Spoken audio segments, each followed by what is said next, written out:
Çfarë mesazhi duhet t'ju përcjellin besimtarëve për t'i afruar më shumë me xhami dhe namazin me xhamat? Po, ne duhet të tregojmë besimtarëve se namazi me xhamat ka 27 shpërblime. Ka thënë pejgamberi alayhis salam, ai që e fal namazin me xhamat i ka 27 shpërblime. Nëse e fal në shtëpi ki një shpërblim, nëse e fal në xhami ki 27. Domethënë tash ti vlera matematikore po dihet. Po. Pastaj falja me xhamat, pejgamberi alayhis salam ka thënë el xhamatu rahme wal furqatu al azab, xhamati ka bereqet, ka rahmet madh. Kallabllaku thëshin të natë fshin.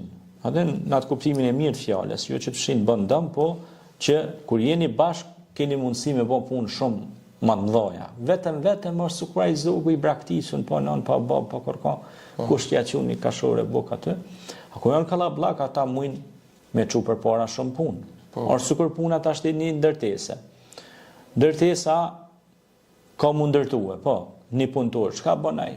Ka kuzhe, Duhet me ditë edhe amunja qetë temelin, kurse kur janë 100 punëtorë, është muhabet tjetër.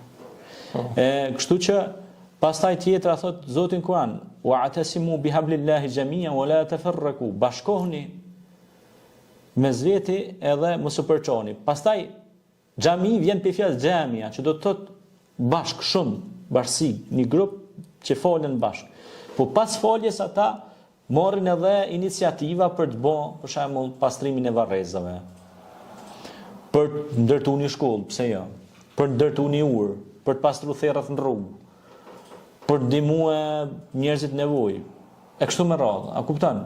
Bëjnë pra punë që janë të vlefshme, punë që Zoti na mëson në Kur'an, punë të dobishme pra, dhe prandaj pse ky mesazh?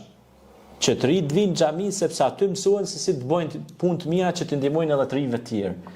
Dhe duke ndihmuar të tjerë të ndihmojmë edhe veten tonë. Sepse nëse është tjetri keq, edhe ti ndihesh keq. Nëse bëhen shumë të tillë që nuk janë mirë, atëherë edhe ti ke mu përfshin në valën e tyne, se kanë mushtuar ata. Kurse na kur synojmë me shtu të mirë, atëherë shtuhet komuniteti të mirëve edhe na nuk kemi problem. Po. Faleminderit. Faleminderit për përgjigjet, kështë e gjitha. Për pyetjeve, faleminderit për kohën edhe për mundin. Faleminderit edhe të shikuesve, faleminderit edhe të shikuesve që na kanë po. Kështë e gjitha. Faleminderit.